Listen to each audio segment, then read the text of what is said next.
Ah, yes. Where to resume our zombie purging exploits? Fully developed some regions, but we've blown through all of our cash in the process. Means, fortunately, I suspect it's time to ramble again.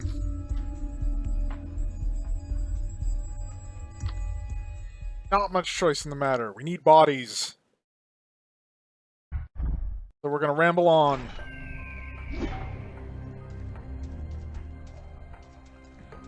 You know, honestly, I could strip down to light armor for these bits just to have a little extra mobility.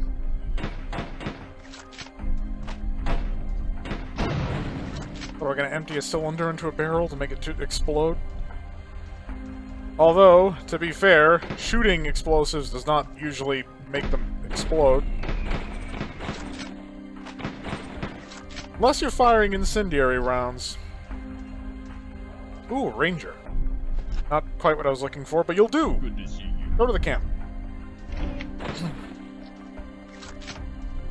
God, that reminds me of dirigibles. It's time for another non sequitur with Nex. Dirigibles.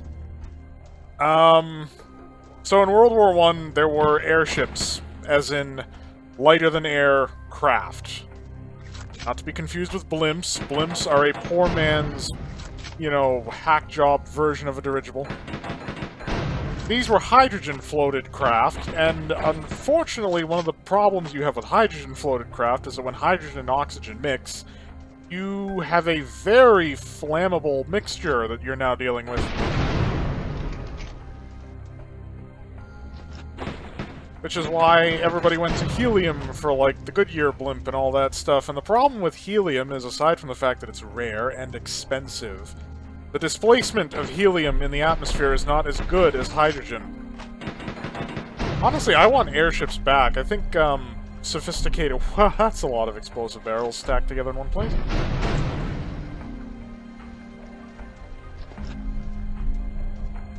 So, the problem is that, like, what we have now in terms of blimps is, like, really bad. Because, for starters, you can't make anything the size of, like, old-fashioned Zeppelins using helium. It just doesn't work. Too expensive, for one. But you also have the problem that, again, you're not getting the same displacement. So, like, cargo carrying, that's out. That's just straight out.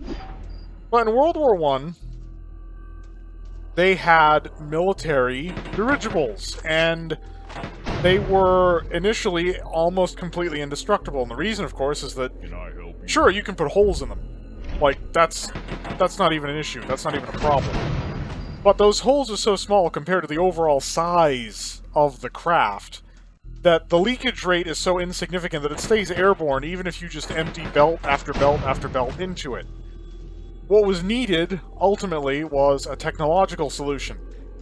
Because bullets, in and of themselves, might come hot out of the barrel of a gun, and if you fire enough bullets, you get even more heat and the barrel overheats. But bullets themselves are not, like, really hot, especially after traveling through so much cold air. What you needed was a bullet that was on fire. And those dirigibles were virtually unstoppable air fortresses right up until the moment somebody came up with, like, incendiary tracer rounds with, like, a little phosphorus burn at the tail. Those hit dirigibles, which, by the way, were skinned in highly flammable canvas, because you needed something strong over the metal frame, because they did have, like, solid hulls. They were skinned in canvas, but they had a metal internal frame. And you hit those with the incendiary things, and the canvas burns, and once the canvas is breached, the hydrogen mixes with the air, and then once the hydrogen has mixed with the air, the hydrogen burns, and then the whole thing goes up. And then they stopped using those because they realized, wow, not a great idea. Although, interestingly, planes had the exact same problem, because planes at the time were wooden framed. They were skinned in, They were wooden framed, they were skinned also in canvas, funnily enough. So also a lot of things that can burn very easily. They can burn. Thing is, you didn't necessarily have to hit a World War I plane with incendiary rounds to get it to light on fire. If you nailed the engine, it would probably light itself on fire. Primitive engines. I mean, people underestimate the near suicidal inclination of those World War I pilots to actually take those things into the sky. I mean, the engines that were powering those early aircraft, those early wartime aircraft, if you put them on a bicycle, like a motorcycle, not like one of those motorized pedal bikes, if you put it on a motorcycle today, it would be considered anemic and underpowered.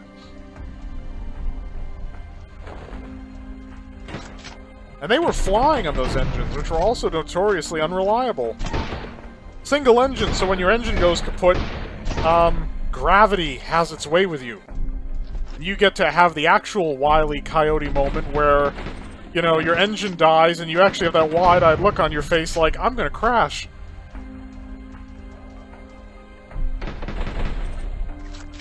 But yeah, I want to see, like, freight-carrying hydrogen dirigibles, because there are ways, like compartmentalization, the usage of an inert insulator gas. There are all sorts of ways you could safety it to prevent, like, another Hindenburg from happening. And people have talked about, like, reviving it.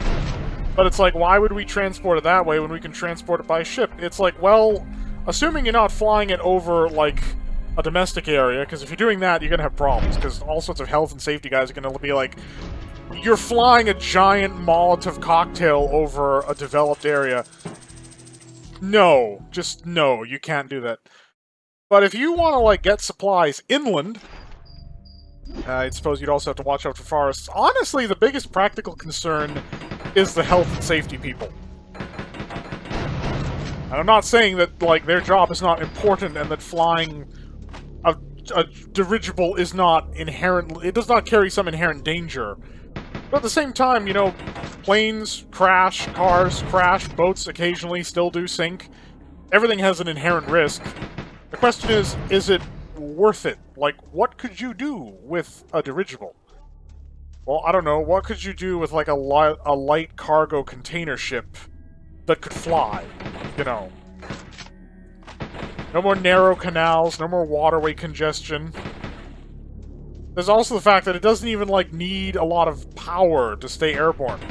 Engine failures are meaningless. Punctures are only a problem insofar as the oxygen is potentially allowed to mix with the other stuff. Then you have a problem. Help me to get out of here. So if I'm on the subject, I should talk about what I meant by inert gas and cellular... Okay, so... again, when people think of, like, a blimp, they think of some kind of balloon with a gondola slung underneath it. Things like the Zeppelin were not engineered that way. They had metal frames that supported the skin and the payload, and inside of it were basically a bunch of bladders that were filled with the hydrogen gas. Now, the compartmentalization solution is to use a pair of inert gases, or even just one inert gas. You could even use helium for its lighter-than-air properties, because you wouldn't need nearly as much of it. And so you have an inner bladder, which is filled with hydrogen, and then you have an outer bladder, and between the inner bladder and the outer bladder, you have helium. And the idea there is that if something happens to breach the flotation bladder, you're having an inert on either end, either internally from, like, overpressurization or something, or externally. You have an inert gas mixing with the oxygen, or mixing with the hydrogen, and not the hydrogen mixing directly with the oxygen. You could also have, air sensors that use pressure differential to isolate that, and you could have emergency blowout, which is basically like, let's say the worst happens, right? You have a hydrogen bladder that's leaking. It's leaking hydrogen into everything else. We also have textiles and fabrics now that wouldn't burn like canvas.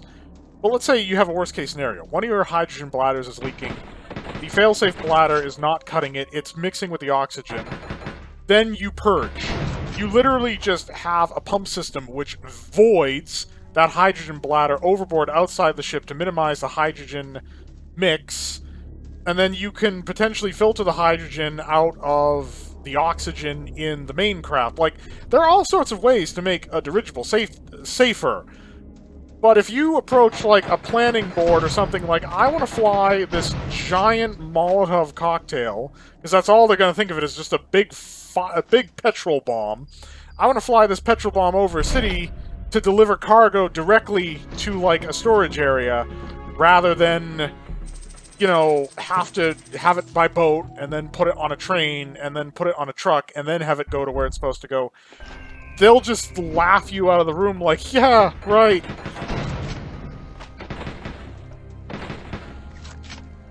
Got so many good ideas in engineering that just get shit-canned, not even because there was something fundamentally wrong with them, because using hydrogen is a bit of a problem. Like, I mean, the fact that you need safeties on top of safeties just to make that work is not exactly stating its strengths. My point is that the ability to actually get cargo, like, to a point inland without having to use a bunch of... Because, again, all those trucks, all those trains, they're also creating congestion in other places, but the sky is usually relatively free of congestion.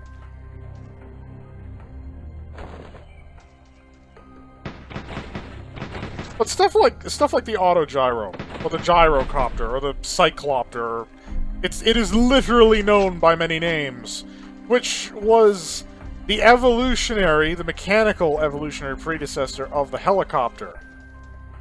And shut down because helicopters were invented and people were like, we don't need autogyros anymore. Which was sad, because, like, they have their own niche. There are things that they uniquely can do, and yet, nope, we have helicopters now. We have helicopters and planes, and as a result, we don't want autogyros. Yeah, the guy who, like, came up with helicopters, I think it was, like, Anton Sikorsky, or I know his last name was Sikorsky. Yes, the same Sikorsky that's the Black Hawk, the company. That guy. I don't remember what I just did. We'll do 3, why not? It was a small area, so it was probably the clearance area, and the clearance area was 2. Yep, this looks different. So he noticed something with those early aircraft, where it's like, okay, if the engine fails, like, what's our plan for, like, crash safety? And remember, this is still when it was, like, mostly wooden frames, canvas skin. If you stood on the wrong part of the aircraft, it would rip or break or fall apart. It was not ideal. In order for an aircraft to remain in the air, it has to generate lift. And lift is generated by getting air to flow over the wings, which is traditionally caused by the engine propelling the aircraft through the air.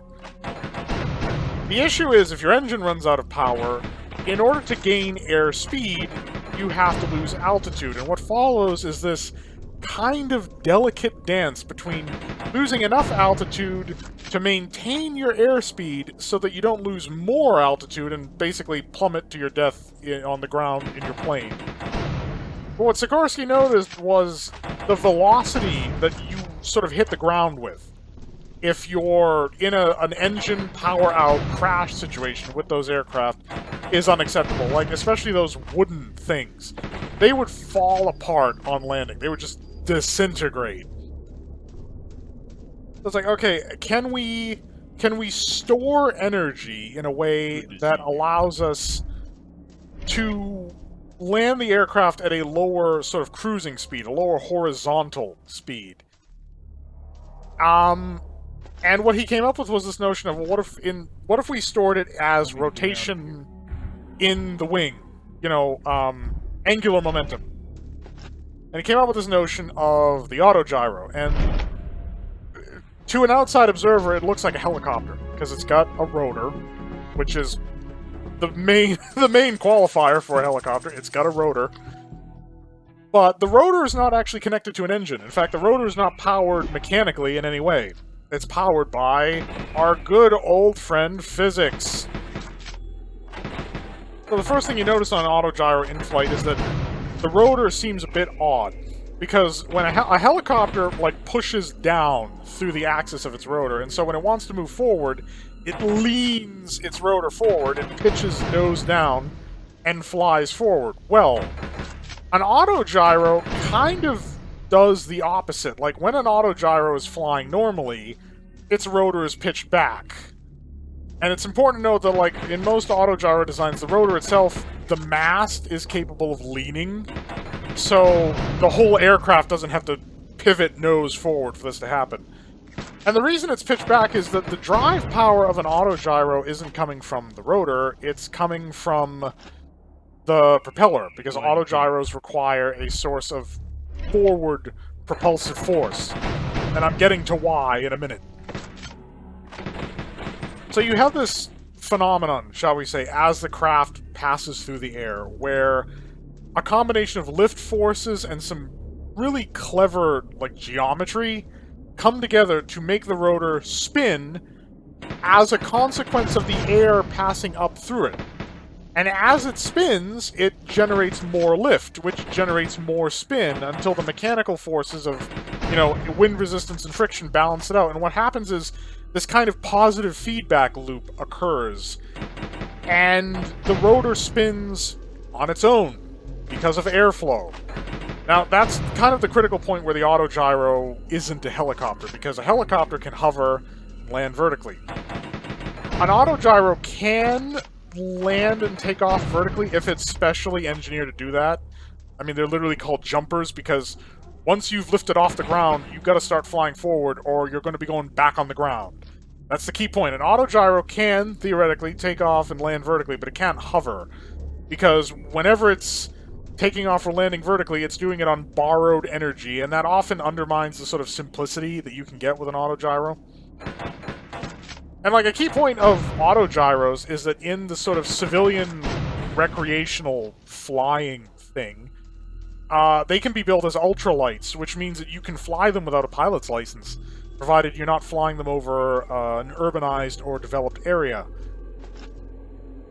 And it's actually really useful to be able to fly them without a pilot's license, because in order to get a pilot's license, there's probably like 3 or 4 other licenses that you need on top of your pilot's license before you can get your pilot's license. Not that I have ever recreationally flown anything.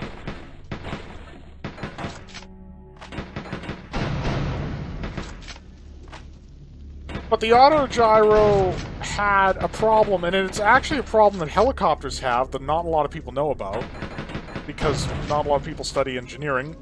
They have a problem that was resolved before it was discovered, and I kind of like that idea of, like, chancing upon a solution.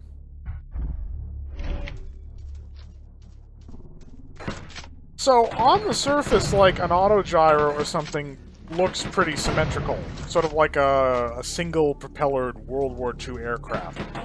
The problem with rotorcraft in general is that if you've got one rotor, it's only spinning one way, which means that it's not truly symmetrical. I mean, that's the reason why helicopters need a tail rotor, because the engine applying torque to the rotor is applying, thanks to Newtonian physics, an equal and opposite torque to the airframe itself, and without the tail rotor to balance that out, or another rotor spinning in the opposite direction, the whole thing just wants to spin out. I mean, if anybody's seen Black Hawk Down, Can I help you? yeah, that's pretty much what happens when you lose the tail on your helicopter. It just goes whee into the ground. Help me to get out of here.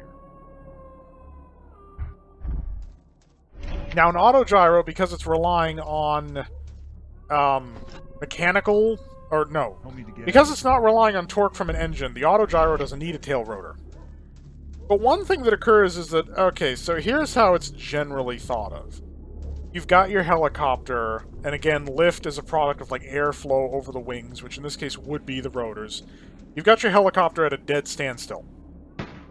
The lifting forces on either side, because of the rotor's rotation through the air, is symmetrical and even. Lift is being evenly generated on the left side of the rotor and the right side of the rotor. All hell breaks loose when you try actually moving in a given direction, because of dissymmetry of lift. Because now, your movement, because everything is relative, is creating a headwind. And the rotor that's going tail to nose, the attacking rotor, is getting a boost to its airflow from that headwind. Whereas your rotor that's moving away, nose to tail, is getting a tailwind and suffering reduced lift. So the faster you're moving, Get out of here. the more lift you're generating on one side and the less lift you're generating on the other, and that is dissymmetry of lift. And that, if left unchecked, rolls your damn helicopter over. Like a fish, dead in the water. Well, I suppose the helicopter would be dead after it made contact with the ground, but I think you get the idea. Point is, Sikorsky, when he was trying his unmanned, because thank God the man had the wisdom to try it unmanned first, he basically like had a car and he hooked up the auto gyro on like a kite. He had like a big line running to the back of it. And he was towing it and it kept rolling over and crashing into the ground. And he couldn't understand because like he tested this on a scale model first and was left wondering, why did the scale model work flawlessly and yet the full-size one doesn't work? Well, it turns out that he'd found the solution to this problem of dissymmetry of lift entirely by accident. The scale model was made out of like cheap, like popsicle wood. Probably wouldn't be actual popsicle wood, I don't know, but bamboo, mostly. Like, the rotor, at least, was made out of bamboo. And the bamboo had a flexibility to it. It would heave and flex and sway, and this, it turns out, was the key to resolving the dissymmetry of lift problem. The issue is when he scaled it up, he built the rotors out of steel, and a, like, hard, tempered steel. So he went back, switched the rotor composition to like a spring steel, something flexible, which is why if you see a helicopter resting on the ground and its rotor looks like it's limp, that's deliberate. That's what it's supposed to be doing. And what happens to offset this issue with dissymmetry of lift is called blade flapping. The blades of a helicopter will literally flap in flight. So they're held sort of taut, like, you know, a string being spun around in a circle when they're spinning during normal usage from centripetal force. But what happens on that attacking blade side when it's going into the headwind, excessive lift is generated and it overcomes that centripetal force and forces the rotor blade up. It flaps up. Now, as it comes over to the tail end, where you have that reduction in the amount of useful lift, like a spring, the wing will, or the rotor, will bounce back, and that downward swoop of the rotor generates the extra lift that the retreating edge is lacking. And then, boom, the lift is balanced again, without needing the operator to consciously adapt for it. And he discovered this on accident because he'd actually found the solution before he realized there was a problem, because his scale model used a flexible rotor. Now, of course, if you have... Now, blade flapping is still important even if you have, like, coaxial or whatever, because as dissymmetry of lift occurs, it's not just an issue of the thing wants to roll, it's also an issue of loss of, like, flight efficiency. Your damn thing's gonna want to crash into the ground. So, even on, like, the Black Shark, the Ka-50 and the Ka-52 Alligator, which are Russian attack helicopters that are damn cool looking, if I do say so, the blades flap, even though they have two rotors, and they don't need to bother with, like, a tail or anything because of that. And that's to maintain efficiency. Good to see you. But this sort of became a problem because people started hitting on the notion of the compound helicopter. And we're still exploring that. Like, Sikorsky's got a new one that is projected to, like, it's part of, like, the future or vertical lift program, whatever. And it's a coax with a propeller. And one of the issues they point out is that, okay, so the big problem with helicopters, like I said, is that they don't want to go forward very well. That's, like, the whole issue. And helicopters have a much more limited range compared to, you know, fixed-wing aircraft because of that. They love to hover, they're real efficient in a hover, but they don't like going anywhere. The problem is, generally, if you put something in the air, you want it to go somewhere. And compound helicopters, by the way, are not a new idea. That actually kind of acts as an offshoot from the auto gyro, which is kind of what dovetailed me into this point. Is that another captain? No, it's just military. So basically, they wanted to put a propeller on a helicopter, and the idea is that as the helicopter cruising forward gets up to speed, it'll have like short stubby wings that don't too negatively interfere with the helicopter's like rotor downdraft, because that would be a loss of efficiency in and of itself. And as it gets up to speed, these wings will start producing lift, and we can slow the rotor. Now, why is it important to slow the rotor? Because you have this issue.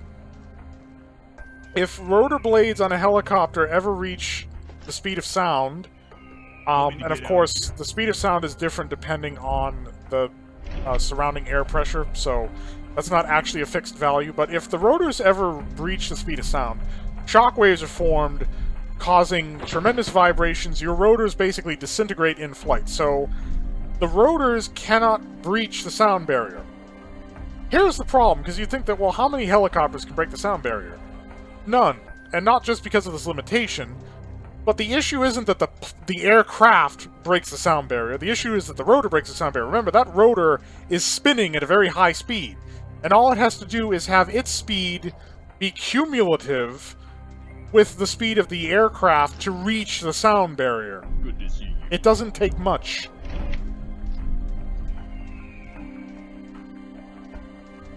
So the solution is, well, what if we slow the rotors?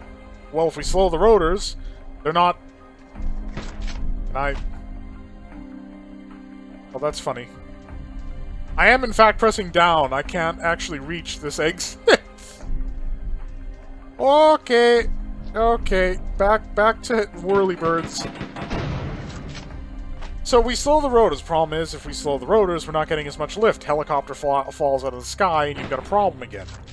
What if we had tiny wings that can compensate for the reduction in lift that we're losing in the rotors to keep the aircraft airborne? So basically, the aircraft goes from being entirely lifted by its rotors in a hover to, at high forward speeds, splitting the load between a slowed rotor and the fixed wings.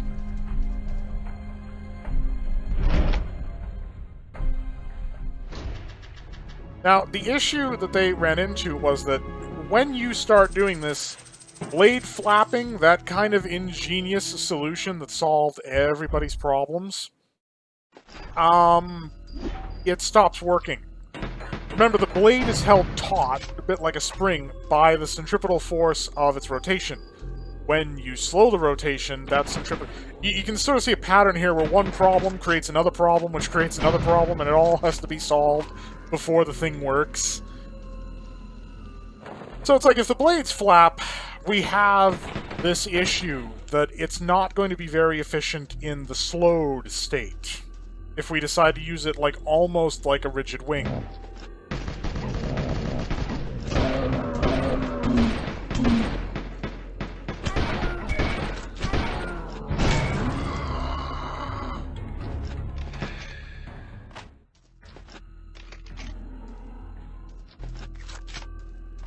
I don't know why this one always, like, causes trouble again. Anyway, so they're like, okay, well, we'll just use rigid rotors, because, like, dissymmetry of lift is more of a problem if the aircraft is moving forward at high speed. But we're slowing the rotors, as it moves forward at that speed, which makes dissymmetry of lift less of a problem. And when it is in, like, a hover, transitioning to that, it's offset by the fact that we have coaxial rotors. What they didn't quite count on was the fact that the forces pulling and tugging on these rotor blades are still there, even though the rotors can't physically flap. And so what happened was the rotor mass was being subjected to some bad vibrations. Like, flight was very turbulent. The whole thing was just kind of like while they're... You don't exactly want to be in a helicopter and have it feel like a Saturn IV rocket launch. That's not what you want to have happen. So they had to develop advanced rotor dampening in the hubs, which then, of course, needed to be like stealth rated and aerodynamic rated, so they needed this disc in the hubs, and it all just got so complicated. I immediately started thinking that, you know, you could have just used the tilt rotor. The Osprey works. It's hilariously expensive, but it works. Just swing the rotors around. Or we could have done what they were trying to do back in the, like, 50s to the 70s of a tail-sitting aircraft, where instead of, like, tilting the rotors, just tilt the whole thing. It lands on its tail, takes off vertically, and then it rolls over onto its stomach for flight, and then it lands on its tail again. I mean, back then the issue was how are you going to, like, see where you're landing it when you're landing behind you, but today you could CCTV that in, like, 5 seconds. Or you could just have a computer do it.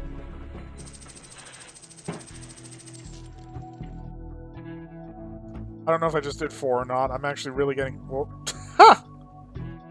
No, that's not... that's not what was supposed to happen. How long was I going on about helicopters? Half an hour. Yeah.